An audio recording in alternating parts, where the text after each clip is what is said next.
sempurna. Gereja City Reach Pemulihan Kupang mempersembahkan Soul Care, renungan untuk memelihara jiwa kita di dalam firman Tuhan. Selamat mengikuti. Kadang Tuhan izinkan badai hanya untuk mengajarkan kepada kita bahwa saat segala sesuatu selesai dan tidak bisa tolong saudara, ada satu pribadi yang siap menembus gelapnya malam, datang menolong saudara, namanya Yesus, anak Allah yang hidup.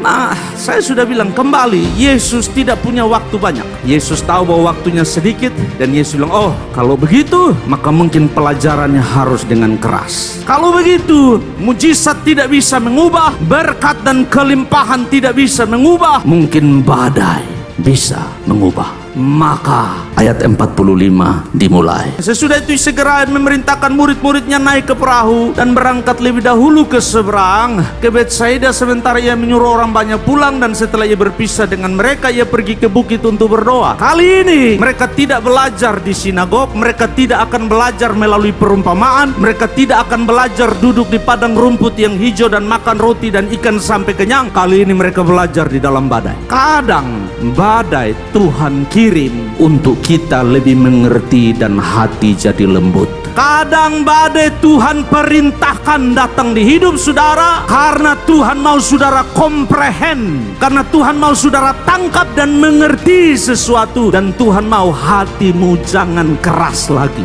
Tuhan mau hatimu lembut. Kalau itu butuh badai, saking sayangnya kepada engkau, saking mengasihinya engkau, dia tahu dia tidak punya banyak waktu dengan engkau, dia tidak segan-segan mengirimkan badai di hidup Anda. Dan pada saat itu Yesus ada di atas bukit berdoa. Yesus lihat dong dayung, woi hebat, dayung.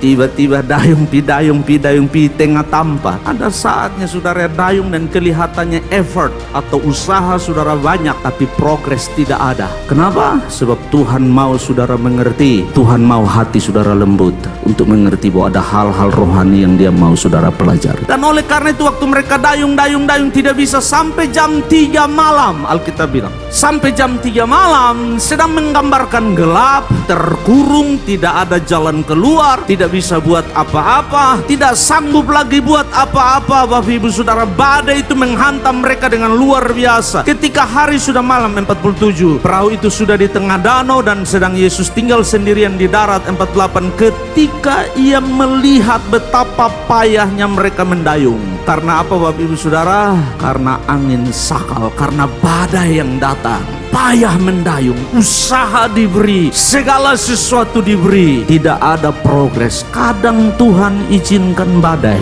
hanya untuk kita mengerti siapa dia dengan benar. Kadang Tuhan beri badai hanya untuk mengajarkan kepada kita bahwa dia akan hadir indah pada waktunya. Kadang Tuhan beri badai hanya untuk mengajarkan kerendahan hati, untuk belajar sedikit rendah hati dan bilang, Tuhan tolong saya tidak sanggup, saya tidak mampu, saya tidak bisa jalan sendiri. Kadang Tuhan izinkan badai hanya untuk mengajarkan kepada kita bahwa saat segala sesuatu selesai dan tidak bisa tolong saudara, ada satu pribadi yang siap menembus gelapnya malam, datang menolong saudara, namanya Yesus, anak Allah yang hidup.